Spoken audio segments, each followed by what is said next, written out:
Hi! Welcome to Strong Female Lead. Yes, we're back. We've got another movie for you. This one was a doozy. It was awesome. I enjoyed it. I'd seen it. this once before in theaters, and then seeing it again, I felt even smarter. I'm sure, because of their twist. Yeah. You definitely can look at it with a fresh set of eyes. Yeah. And I was like, this is the type of movie that you absolutely have to see twice. Mm-hmm. It's Arrival, by the way. It is. It's Arrival. The movie. Mm-hmm. I loved it. I thought it was great. There wasn't a lot of dialogue. There was a lot of meaning. Yes. In every interaction. And Amy Adams carried this shit. She really did. She did a fantastic job. I thought the acting, Jeremy Renner, I thought was great too. Even though in the end I did not like his character. Oh, throwing some shade. Yeah, he left his wife and child. I think the child died after he left.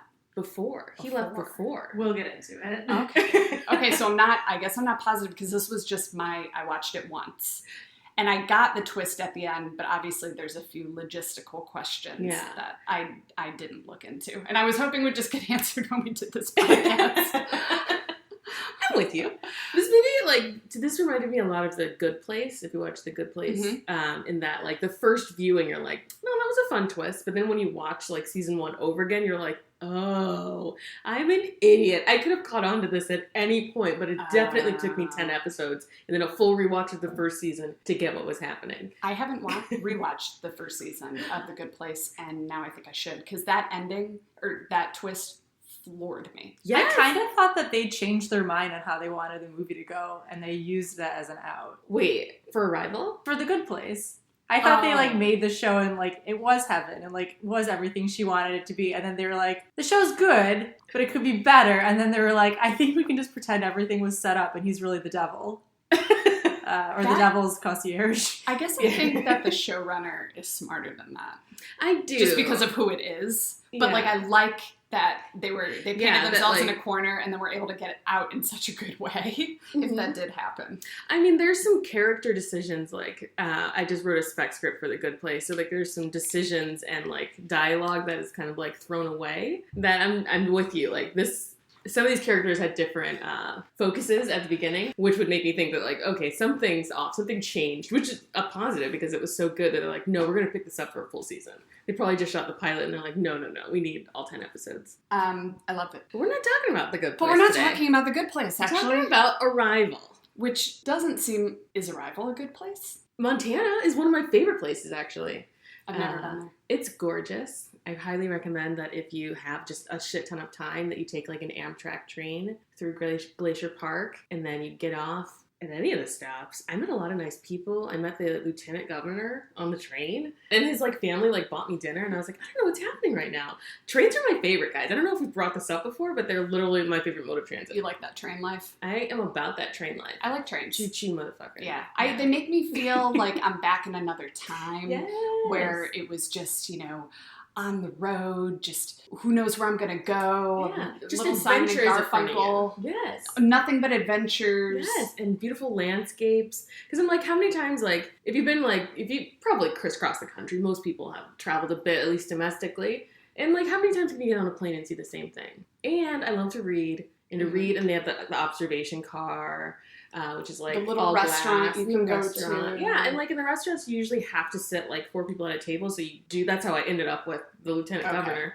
I was like, okay. Never heard of that title before, but like it. Yeah. I don't. Have you ever heard of a lieutenant governor? He's next in line. Yeah. So he's next in line if anything were to happen. It's like a vice president. Like a vice. Like a deputy governor? A deputy seems I'm thinking a sheriff in a small old western town.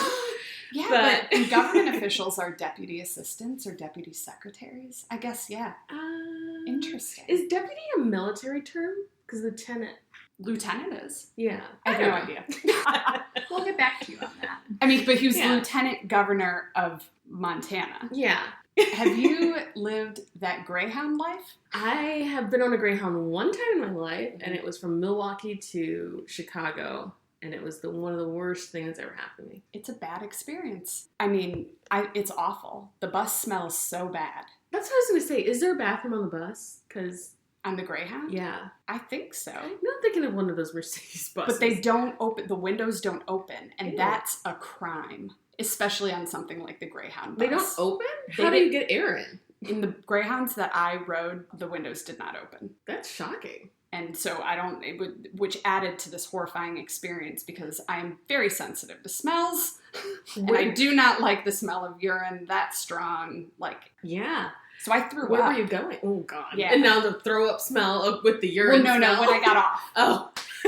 I took the Greyhound from Ann Arbor to Ann Arbor, Michigan to South Bend, Indiana to visit my boyfriend at the time at Notre Dame. But I did it then, but I threw up within 10 minutes of getting off of the bus just because of, it was just gross. shock. It was gross. But then the second time I did a red-eye Greyhound, which is another experience because Greyhound already brings shifty people. Yeah. But the red-eye brings a whole new group. And I don't know if I would assume it's all people fleeing a crime. Well, so the Greyhound is actually when you leave certain prisons, when you're released, you're given a ticket to the Greyhound. I feel like that was on Last Week Tonight or something. Or that's what they give you. They give you something. That's horrible. So that you leave the town, and then the town can be like, we have zero crime. Oh, I thought it was just because they are trying to help you in the sense that you don't have any money. So they're giving you a ticket to a bus so at least you can go somewhere. Assuming where? Assuming you want to leave the town the jail's in. Yeah, I would. I mean, and a lot of these places are in the middle of nowhere. Place. These prisons are kind of in the middle of nowhere. I don't know. I would like to go to one of the governor's prisons. I taught a theater workshop to prisoners That inside is of a amazing. prison. Oh my God, you are the girl from My Crazy Ex-Girlfriend. Oh, am I? You are. Do I have to watch it? You need to watch it now. Because I told you, I have a friend who's like, Tricia, I mean this in the best possible way. You are that girl. You are her. Yeah. That's amazing. Do you sing? It was in college. No, I don't have a theatrical bone in my body. I went because I thought it'd be cool to see the inside of a prison. And then it was for school. You could take a class, get credits for going in a prison. I was like, I could do worse things with my time. And then it ended up being very fun, but very stressful. And then I ended up getting a love letter from one of the prisoners. He sent it to my professor's P.O. box. Wow. And I wish I would have kept it, but when I read it, I was 19 or 20 and I got a little And then when did out. Zach get out? Well, yeah, so that would mean that Zach was around 10 when he first entered prison. Skip juvie. Nope, he went straight to the top. Straight to the Capital top. crime. Cyber crimes, probably. We've been together ever since. Anyways, prisons, Greyhound, Arrival. Actually, none of these give a real good transition to our movie, but we're going to do it anyways. We've starting with arrived Montana. at the movie, finally. Okay, so who's Destination Montana. So this movie stars Amy Adams and Jeremy Renner and the formidable Forrest Whitaker just acting his ass off. I like him. Yeah. I was part of me hated him, but I was accurate though.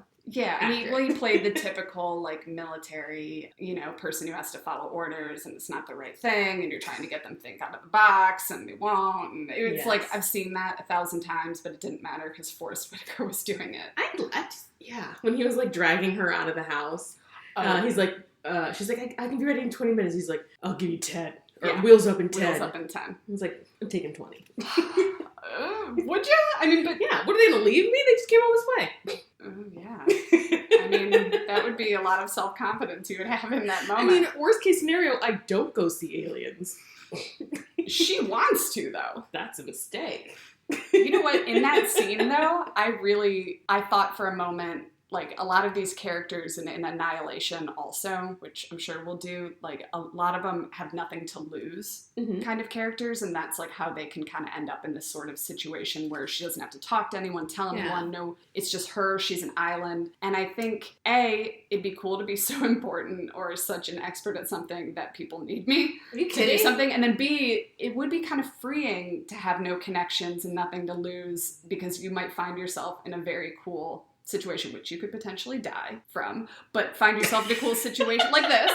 You know what I mean? Because she could, but you'd find it so interesting and scary, and you're not going to do it if you have You got to report to someone and like freeing in a frightening way, but like, yeah. I like that in this movie, like it felt like, I agree with you that because she was so unattached, she was able to just say yes immediately. And wasn't scared. Like, seemed a little scared at first, but got over that real quick. Yeah, and I was like, ooh. And I also think it kind of like opened her up to kind of like a masculine energy, and that this movie is about her, but she takes up space like a man would in a movie like this, and I really appreciate it. I don't know if that's how it's written or if that's Amy Adams' performance, but I was like, I loved it. Take up motherfucking space, girl. Yeah. I was like, she exercised she got all of her SFLs in like the first 10 minutes, and I was like, yes. She did. I mean, yeah, she was a woman of few words. She didn't justify how she felt, and she was very direct in her communication and what she thought was right and correct, and really believed in everything she was saying and doing. And I thought she was awesome, and I thought, wow, I'm not good at anything enough to... You're good at podcasting? To get whisked off by the military to maybe podcast with aliens. Nothing Left to Lose is an interesting place to be and very scary, but I think it would be very freeing. Yeah. And just, I don't know, an experience that I've always had something to lose. Yeah, and I also think that also translated to the rest of the characters also, and even like society as it was a character in the movie. People, like the looting and stuff I didn't really understand. And I was like, why are people looting? Why are we looting? Nothing has happened. Because people just a gun. People freak out and steal when there's some sort of larger fear going on. So it's like literally it just seems like the government was occupied for 0.1 second and everyone's just like, crimes. What? Yeah, do you think it's people just trying to take advantage of the situation? Like, that's the time to loot? But I would think that you've been casing the place forever. You just see any opportunity to steal things and you steal things. I don't know. Yeah, that wouldn't be my first reaction. No. But I was like, maybe it's like, because they do like in a news bulletin say like, oh, grocery stores there's no food or like something. And I was like, maybe that's what they mean when they say looting, is that like people are stealing food from stores. You don't think looting applies to, I'm going to get that flat screen. Why would you steal flat screen? If you think the world is going to end. All the better to watch the aliens on. I don't need to see no aliens. Pass. Oh, really? I mean, I feel like it's an inevitability, so I bide my time. I would love to see one. Ew. I would love to be front and center. 100%. I think I'll be really hard to get over my initial reaction, which is, ew. But we don't know what they look like. I doubt they're cute. Why? I don't know. TV has led me to believe that they're not cute. Yeah, and these movies don't help. It looks like a huge, like, green... heptapod hand, like a hand thing that just kind of... But Zach, his dad, and I have gotten into conversations about aliens, and they opened my mind to the fact that life on other planets can mean like so many different things, and we think about it in terms of, you know, kind of like this movie. Being. But it could be far more intelligent than us in some ways. It could be some sort of microcosm or some sort of, like, I realized that my thinking was very limited, because I was saying, oh, but they could be this and they talk like this, and they're like, dig deeper. It could just be like more out it could be a space. It could be a simple, like a cell. It could be, and then a cell is too limited. You know, that's still thinking in terms of how we think. I both love and hate sci-fi movies like this, because I'm never afraid of the aliens. I always think this is a commentary on how we would react to finding other life. I always imagine that like humanity is the alien coming to another person's planet. I don't know a pronoun for we're fucking their shit. An alien, yeah, and we'd come and we try to terraform, and I'm like, oh god, did we never ever like restrain ourselves from just taking ever? No. It seems to be outside of our wheelhouse. No, we don't. And we're not going to be. I mean, I could just like imagine like an alien type scenario where it's just like humans killing off life forms without, you know, probably without even realizing it, and terraforming some other planet to steal its resources. Maybe. You know, like we do here. So do you believe that there's life? Oh, 100%. 100%. Like I think it's narcissistic to think that there's not. We are just one planet. There's so many different galaxies. Yeah. And I can't imagine that we would be the only. So unique. The only thing. Yeah, it seems bizarre to me. All right, let's move on. So how does this, so the movie starts Well, okay. I mean, this is significant. We start with seeing Amy Adams interact with her daughter. And we see, I don't know, just a few interactions. And we learn pretty early on that she dies of cancer. I mean, they show that in the very beginning. They show the end. Well, no, it's just, like a montage of the Hannah's then the first 5 life minutes. cycle. Yeah. Very, very fast. And I was like, okay. And I was like, okay. But then the next scene following the montage is the first reports that the aliens have landed. Amy Adams' character is oblivious. But then she's like going through her day and like the reports are like on the like bottom ticker of the screens. And then she goes to class and there are people there who don't have the internet apparently. Aliens just showed up. I am taking the day off. I'm not going to school, not going to work. So you think so I guess I thought that they were just learning on their phones, like, because they kept getting like beep, beep on their phones, and then they were probably some emergency alert. So maybe they didn't. Twitter is super fast though with stuff. It's very fast with news. And I feel like I would have been checking my phone throughout the morning, as I do most mornings, But normally actually I'm listening to a podcast, so I probably would have. I don't check the news first thing. Oh, I always got to find out. I got to find out, what my boy Trump is doing. Yeah, I don't.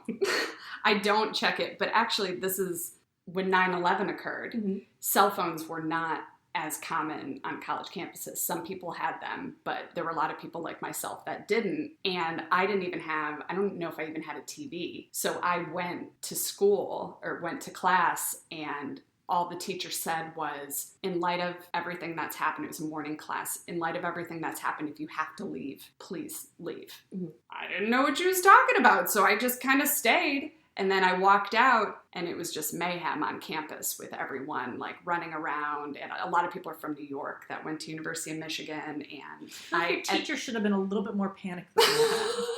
I'm not panicked, but, like, a little more... Well, what do? You're so far away. You're not getting to New York. Well, we were wheeling TVs in. I mean, we were watching it. I heard it because when I was a kid, I listened to the radio. So this is a lifelong trend of me I just consume media in the morning. It's the best time to hit me up if you're trying to slide into my DMs also. Just through the radio. Yeah. If you created a podcast called Dear Tessa or DM and Tessa. I remember 9/11, yeah. Life was never the same after that for America, in the sense that fear became a thing. Yeah. I didn't really know. And how rational are those fears? Yeah, I know. Insane. It makes me so sad. Well, so I'm sure that these kids remember where they were at when the aliens hit. Where were you? It's sort of like, where were you when JFK died? Where were you when Princess Di died? All those things that people remember. And Amy Adams gets approached by Colonel something, I don't know his name. Colonel Forrest Whitaker. Colonel Whitaker. And he pops up in her office and is asking her to do translation work for them with the aliens, because she previously worked with the government as a Farsi translator. Mm-hmm. So we start to learn that she's a boss professor. She's a boss. I was like, what an interesting job. I know. And she already has her top secret clearance, etc. So they were just like, let's just swoop you in. And she's like, I need to be there in person, yo. Mm-hmm. And he says, because he tries to play the recording. She's like, because I don't know the language. I was like, okay, cool. If we haven't figured out Wales by now, we're not going to figure it out in like these next 10 minutes. Get me on the ground. I understood that. I was with her. 100%. But then I was mystified, because this is how little I know of, translating work. I thought you had to know the language to be able to translate it. So when she says, I need to see them, I need to be there in person because I don't know the language. And in my head, I was like, oh shit, that's right. Obviously she's not going to know this language. How do you translate a language you don't know? Well, I learned in the movie. Yeah. I didn't even know that was like a thing. Yeah, I credit the writers. They've done an amazing job. Well, and just like everything fits so perfectly, because her not understanding that language and needing to be there and see it like keeps permeating. Like that she's like, oh, we're too far away to really understand this. We have to get closer. Yeah. You have to like, take something off, strip something away. And start at the basics. Start the building at the blocks to figure out what even a sentence structure is, how you communicate certain ideas. Mm-hmm. I never thought of translation in that way, and I thought of linguistics in that way, but not. It was very smart. It was just a great concept. Yeah, Jeremy Renner has a line where he says that your approach to language is like math. And I was like, no, that like kind of like set me off. I was like, what? That's very interesting to me, that to approach language like you would math. But she does a lot of deducing and that kind of thing. Yeah, it's very rational. I really didn't understand why Jeremy Renner was there. Yeah, he came up with a few things. I mean, we know the reason now why he was there, but as a scientist... Why did they go find him? Why was... Forrest Whitaker, like, get him in the chopper, we're taking you to Montana. And oh my god, I would pay so much money for Kanye West to just show up, because he's always in Wyoming, to just, like, take a little trip over to Montana, just play some music for these aliens. I would die. Wait, it would be so fun. Was Kanye West referred to in this movie at all? No, he's just always in Wyoming. Well, all these rappers are, because they're, like, trying to, like, reconnect with nature. Some bullshit like that. Got it. Kanye West, I mean, we all know, if aliens landed, he'd be front and center in the middle of all that shit. To them. He would... No, actually, no. He would be there. We could sacrifice him. I think it would be I was fine. like, no, because if they had to learn language from Kanye, no. And they'll start coming out with great music. And it'll top our charts. They can have, you know what, they should take Alex Trebek. He could give all things in, like, forms of questions and, like, really break down language for them. He would be perfect. He would be my tribute. Sitting to Alex. And they cure his cancer. But he's dying. No, they cure him. Yeah, they probably... And his cancer's getting better. I saw that on the news. Yeah. I really like him. Oh, gosh. Okay. So this is what we talked about. She gets picked up by the helicopter. Well, he says, no thanks. Mm-hmm. She says, okay, I'm not going to do it in person. Fine. Yeah. And then they show up in the middle of the night, give her 10 minutes. She's off and running. We're out. Yeah. Love that. What an exciting moment. Like, I'd have a panic attack and probably freeze. I would hate that. But then I would love it. I'd get an adrenaline rush from that whole thing. Yeah. Guys, she's on this helicopter. We meet Jeremy Renner. He is a physicist, I believe. Yeah, but why? All he seems to do is at one point, like, run a test that say, there's no radiation, there's no sound waves, there's no... What were you there for? It seems like I could have, like, sent a drone to do with Jeremy Renner. Maybe he's the Manic Pixie Dream Boy. I think maybe he is. You know, like, in a sense, I mean, he's not really manic and he doesn't fall into that grounding force for her, but he's there to push her character along. Yeah, she's becoming, like, untethered towards the middle of the movie, and he's like, he says something to the effect of, like, you can, or she says, I can understand language but still be single. And I was like, oh, okay, he's like her tetherback. Yeah. He's there. His character's there to perpetuate hers. Mm-hmm. So we found it. We found ourselves a Manic Pixie Dream Boy. Nice. He's a good-looking one, and there's obvious, like, even when they first meet, there's a tension. You know that there will be a relationship. I didn't know what kind of relationship. I assumed romantic because this is a movie, and that's what happens. But there was something. There's a little something, right? Mm-hmm. And so they arrive in Montana to the Big Egg.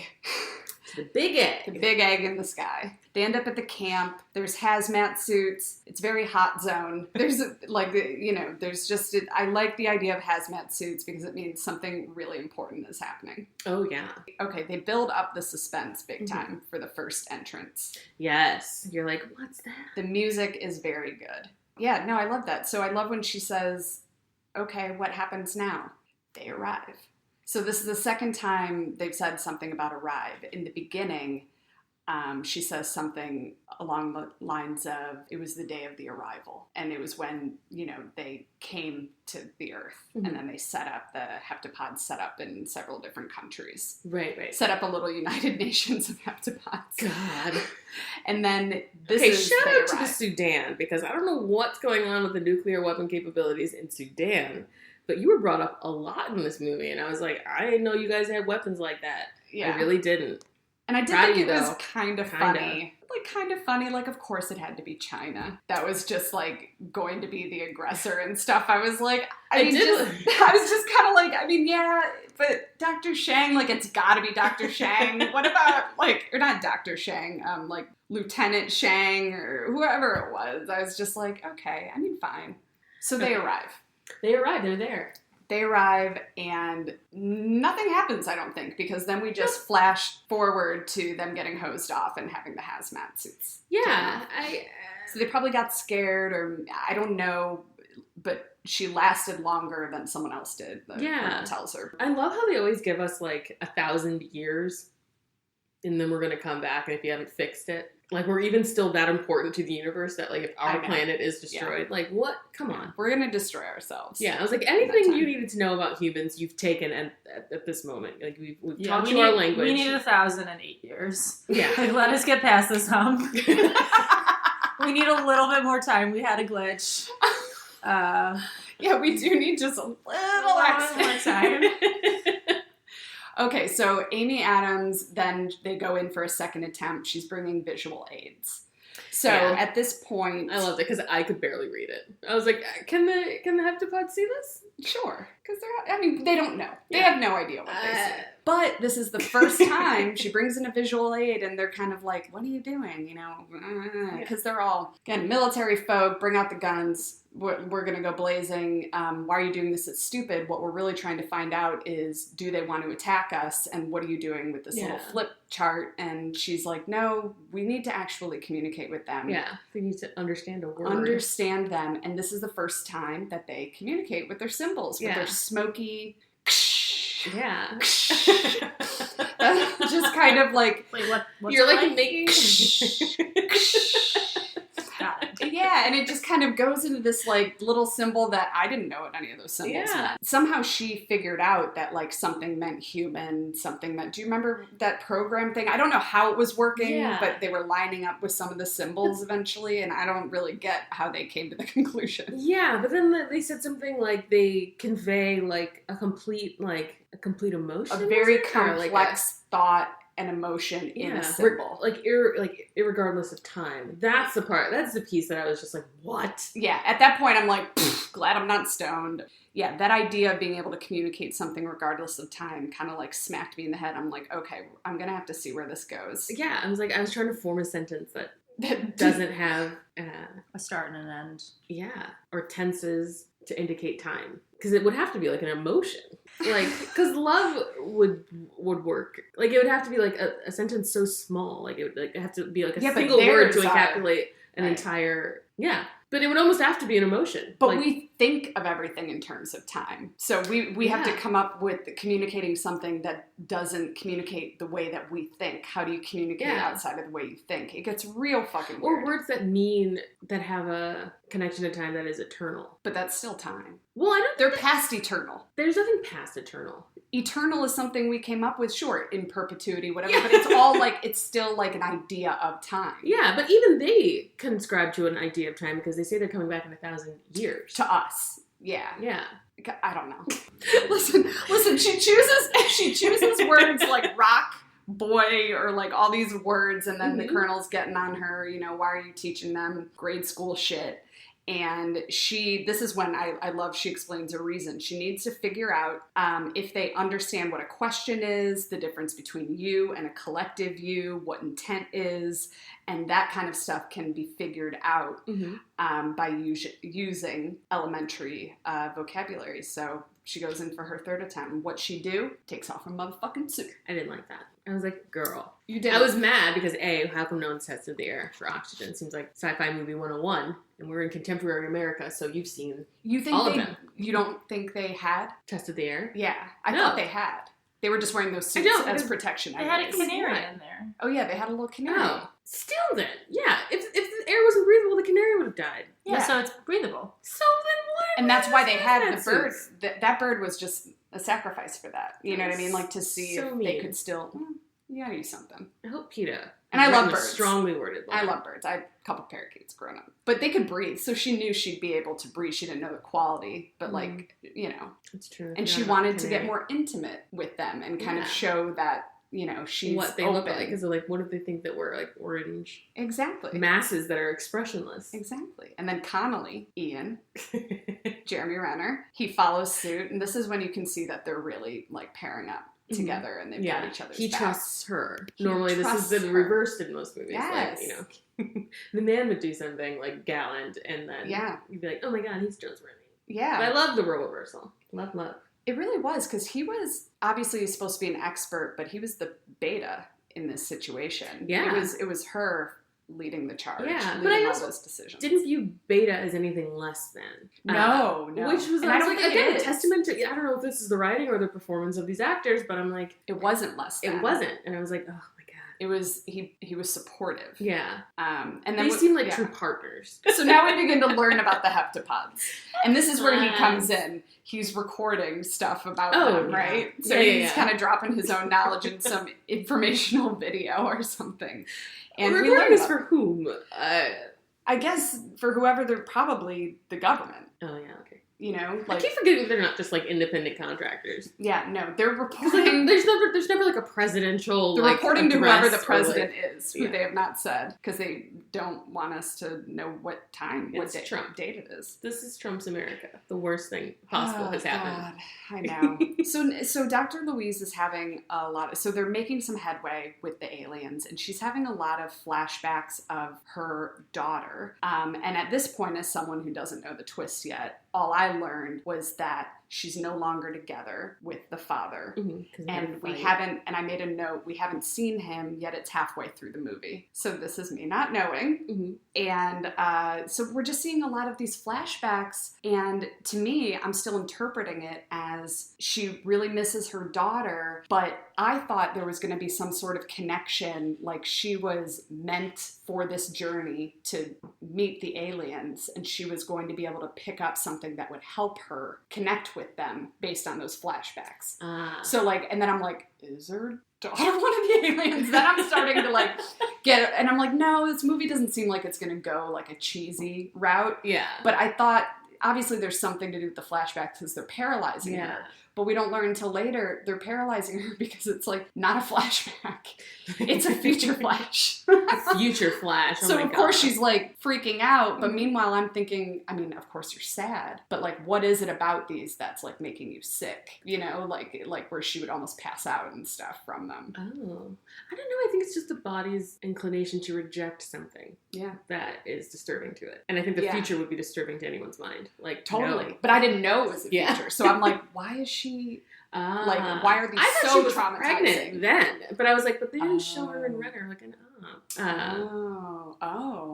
shit. Yeah, did they hook up? And I thought the first time I saw this, I was like with you, I wasn't following that like these were future flashes from the beginning. So I thought that like maybe they were trying to tell her that the daughter's destiny was to do something. And so to continue on this path anyway, even though you know it's going to end badly, but this child needs to live for some reason. But then that's not really what happened. No, it's not. But they have a really good conversation, and this is her and Jeremy Renner, and I think this is important because we see Louise start to act a lot differently and have more flashbacks at this time. Yeah, she seems irritated. And then I think Jeremy Renner actually asked her, like, are you dreaming about... are you dreaming in their language? Yes. Because he says there's a theory that the language you speak determines how you think. And so he asks if she's been dreaming in their language. She says yes, but that doesn't mean that I'm not fit for this. And then all of a sudden she sees the alien. So then I think, was that conversation a dream? Or was that just a hallucination for a second? Because then she wakes up, right? And they knock on the door and she wakes up and they're like, are you all right? She's like, I had a little bit of sleep. So either way, that conversation, dream or reality, made us aware that, okay, she's getting so enveloped in this language that she's starting to think like them, perhaps, which means that her thinking has which makes sense that her mind is, kind of breaking. Like, I guess breaking is like a crass because it's term, but it human is, mind, like, which isn't made for it. Yeah. But I mean, they wouldn't have come if we didn't have the capacity. And we do, clearly. Yeah. She does, but she does. But I'm like, also like, okay, I'll wait until we get to the end. I know, we're getting there. I know. The end, which is really the middle. Which, I mean, there really is no beginning, middle, and end of this movie. Actually, to this podcast even. No. There really isn't a beginning, middle, and end of this podcast. The way that we do it. So the heptapod communicates off her weapon, or at least that's how she interprets it. Mm-hmm. And then this is when chaos ensues. The little United Nations group of people with their heptapod eggs, everyone starts signing off and saying, fuck you, peace out. We're doing our own thing. Yeah. As if that's an option, because I mean, what is it, 6 nuclear warheads go off and then we're all done. I mean, it's not an option, but everyone's breaking off the way that we typically do. We isolate and protect. And so she is trying to tell them at this like roundtable meeting, basically, that it's an interpretation. We're each interpreting what they're saying. So they could be saying the opposite, not saying they want a weapon or they're about to attack. They could be saying, she thought they were saying we're one of 12 because there were 12 different pods. And they're all part of something bigger, and we're together, so maybe we need to work together. Yeah. So Dr. Louise enters a pod. Again. Where's the security? She just really... Who's protecting the pod? These from the looters. She's ready to loot. Louise is looting the pod. She kind of is. Louise loots. Yeah. Yeah. Nobody invited her in. At least it's trespassing, if nothing else. I mean, she enters a pod. It's reckless, but obviously it has to happen. And then I have a note that says, wait, is that girl not her daughter? So then I'm starting to like, it's funny looking at these now because I'm like, Louise sees future? And I'm just like, so this is the conversation she's having with the alien. Because they're saying things like Louise sees, what are they saying? Louise sees future. We need something thousands years. We're here to help you. Yeah. What? Yeah, I was baffled. I was like, I should have written this down. And why do we understand definitely at this point what we're saying? Why now you put a written word? I was like, this means I could have used this. I could have used this earlier. Yeah, you could have told us what these words meant the entire time, but like, why?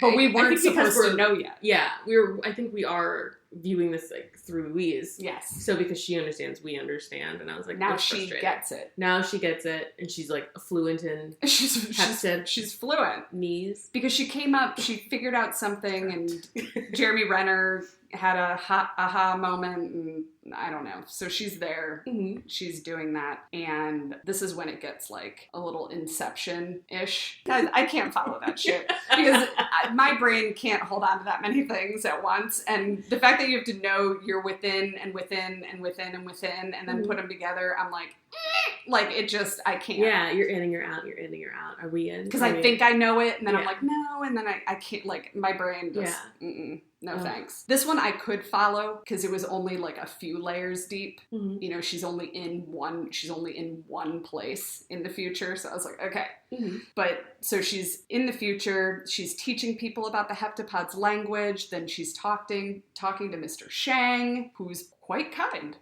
Yeah. Quite approachable. Yeah. Very nice man. And he's speaking to her. But then what?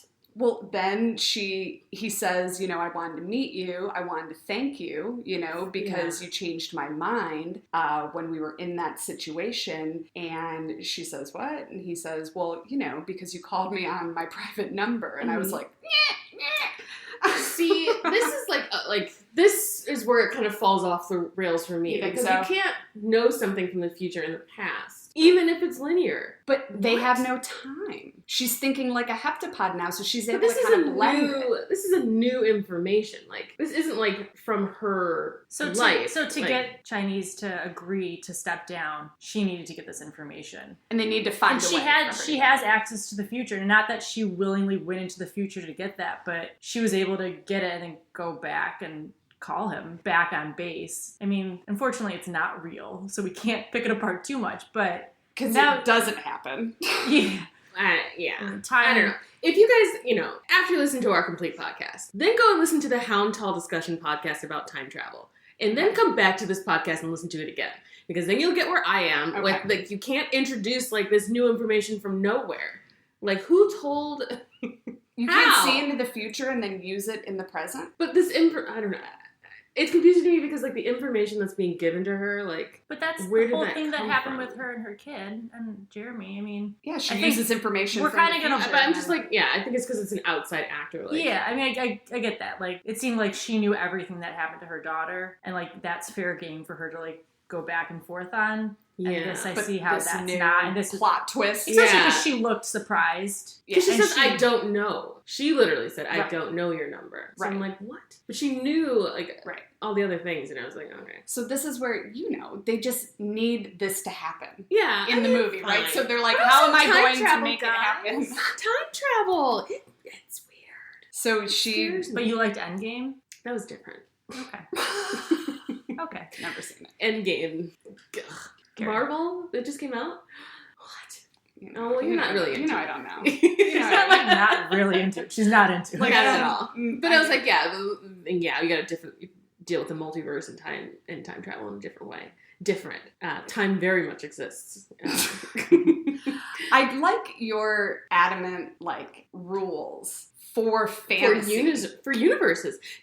Don't leave me down a path and then change the rules halfway. Yeah, so you're fine with it as long as it begins like that and it's true to form, but when it does something different... Yeah, without an explanation, I'm like, well, what's going on? Yeah. How are we getting additional information that she's saying she didn't know? Yeah, and that's your knowledge of story because she didn't know it in the past. And I was like, how do you not know something in the past but know it in the future? And how could you tell yourself? I mean, well, she needs to stop. Yeah. And what she does is she stops the attacks. But I'm not a physicist, so I'm not supposed to know. She calls Shang, and Jeremy Renner protects her so that the military doesn't shoot her because she's committing an act of treason. Ugh. And, no, you're committing an act of treason, fuckheads. No, you're not. I guess not. She is technically... Treason against whom? I mean, she is... Against the Earth? Against... Yeah, right. What is treason then, Yeah. right? Yeah. I mean, but she... In what court would she be tried? The moon. Intergalactic law. I studied extensively. Ooh. The moon jury. That and bird Is law. this a Star Wars reference that I'm not getting? I like that. I love bird law. No, that was very creative. I like that, Hillary. She stops the attacks, and she gets China to stand down, and all the leaders it's very kumbaya, and everyone is now working with each other and sharing what they learned. There's a newer version of the UN. Yeah. Which I thought it was funny that they keep bringing it up and saying how it's failing, and now there's a new UN. Yeah, A new I know. UN. Everyone's working together, and then I have a note, whoa, daughter wasn't born until after the heptapod arrival, and the dad was Jeremy Renner. Holy shit. Yeah, that was awesome. Quite a reveal. That was awesome. It was a good twist. I feel stupid that I didn't see it, like, now. I mean, they did a good job in, like, enveloping you so much in what's happening now that I wasn't thinking about what is going to happen. Because I was trying to wrap my mind around You're right. what was literally happening. What is actually happening right now is confusing enough. Yeah, and there's so little dialogue. It just lets your mind spin. Yeah. And then it's, perfectly scored. It was awesome. But then we know that, okay, so we see that he's the dad because she's doing these flash forwards. Mm-hmm. And we see that he's the husband and dad, and they're happy and they love each other and they have a daughter. But we know based on previous conversations that he left her. And then we also know that she has a conversation with her daughter at one point, which I guess her daughter wasn't sick yet, but it was like after, or no, maybe she was sick, who knows? But after the husband left, Jeremy Renner left, she says, why does dad look at me differently? And he doesn't look at me the same when I visit him now. And Louise says that she told him something and he thought that she made the wrong decision. So what I'm thinking is he thinks she made the wrong decision by having a daughter. Is that it? By having the child because she knew she'd die? I think so. Heartbreaking all around. Because, like, how could you break my heart in perpetuity? How could you want to... I just... If you could choose, why would you want to relive that over and over again? And my thought is that she chose to do it because she knew she could relive it. So, yes, like, her daughter would leave her at some Jeremy point.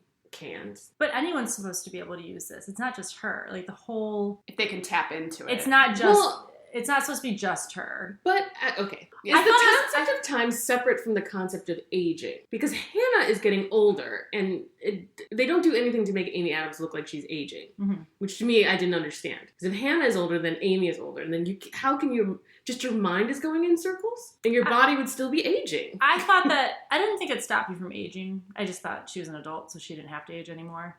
Yeah, like, it just kind of... Yeah. But then I'm like, to say that she can relive this only to a certain point, and then Jeremy Renner still only, if he doesn't understand this, still only gets to live this timeline once. That's what I don't understand. Why could she relive it? She relives things. I mean, she goes back and forth. I mean, she has these memories, but are they really memories, or are they just happening again? I mean... Oh, so you mean she can tap into that stuff again, not like go through a whole other life cycle? No, not like change anything, but it's like, yes, her daughter dies, but she will always have the time with her, and not just as a memory, like...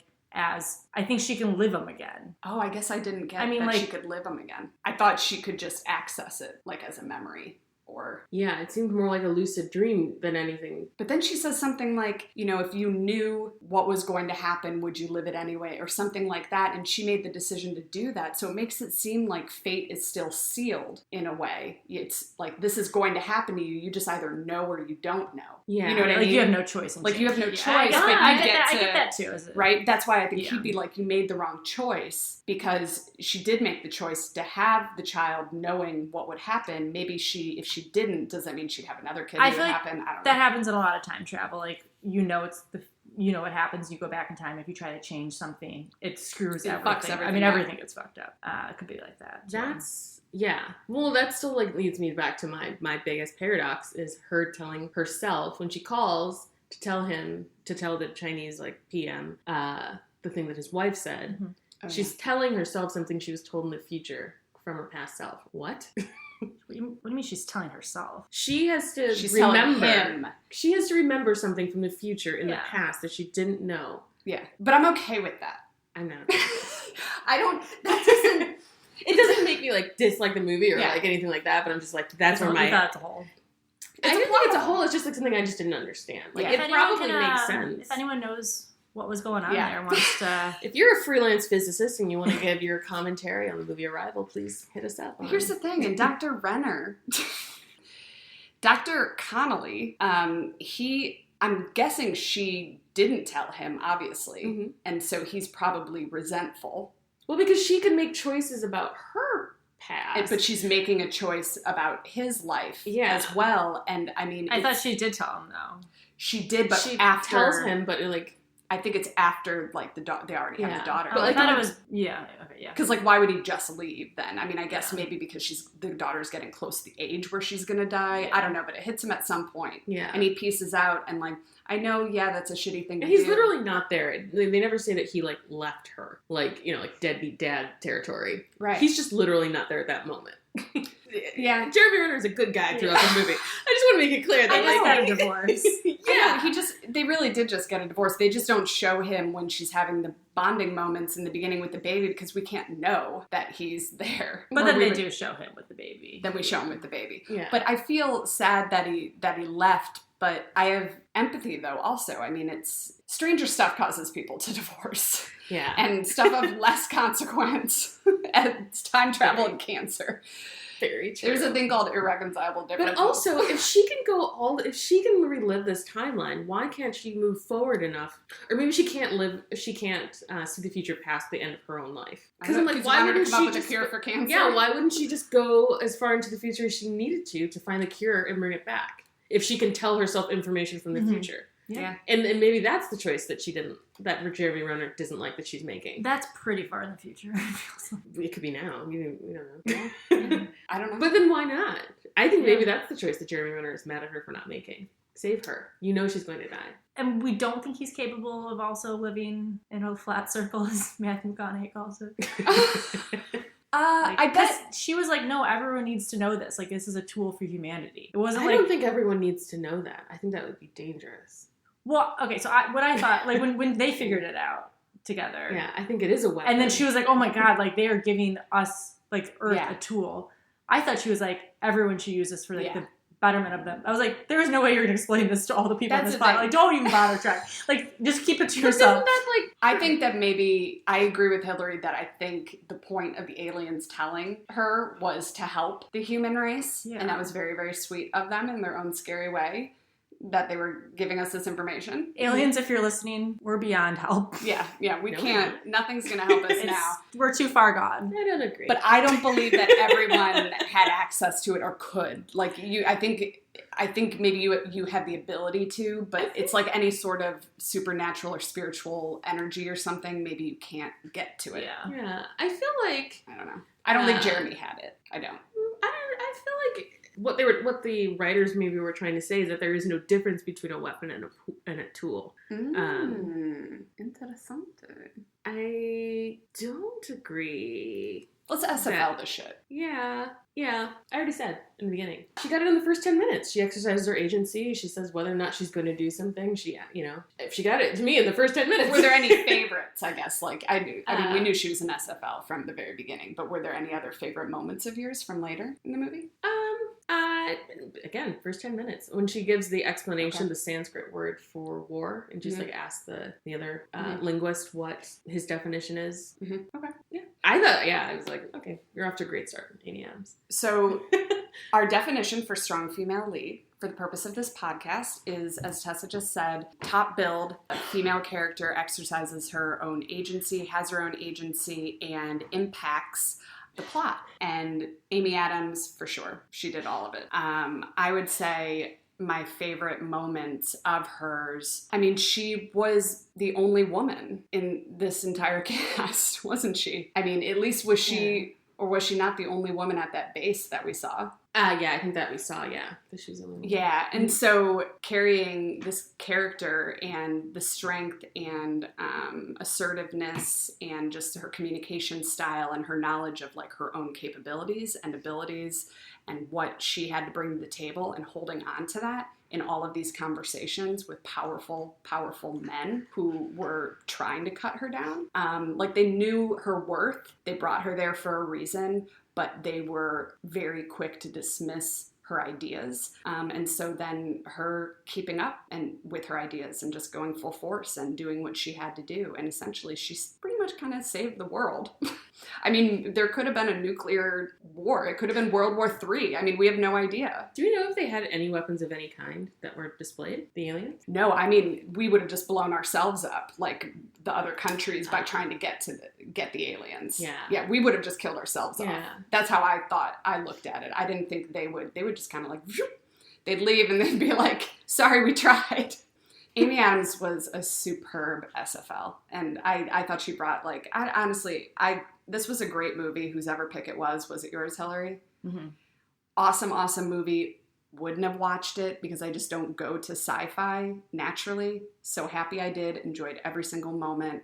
It was a palate cleanser from the other movie that I watched, which we'll be recording about. Oh, let's do a quickie. How many heptapods would you give this? 4 out of 5. Heptapods. Good one. Yeah, it's a really good one. 4.5 out of 5 heptapods. I want to say 5, but I just can't, and I don't know what the other ones I've set it for were, but... 9 to 5. Oh, 9 to 5, right. Yeah, but that, like... 9 to 5 was a way better movie than this. Yeah. What?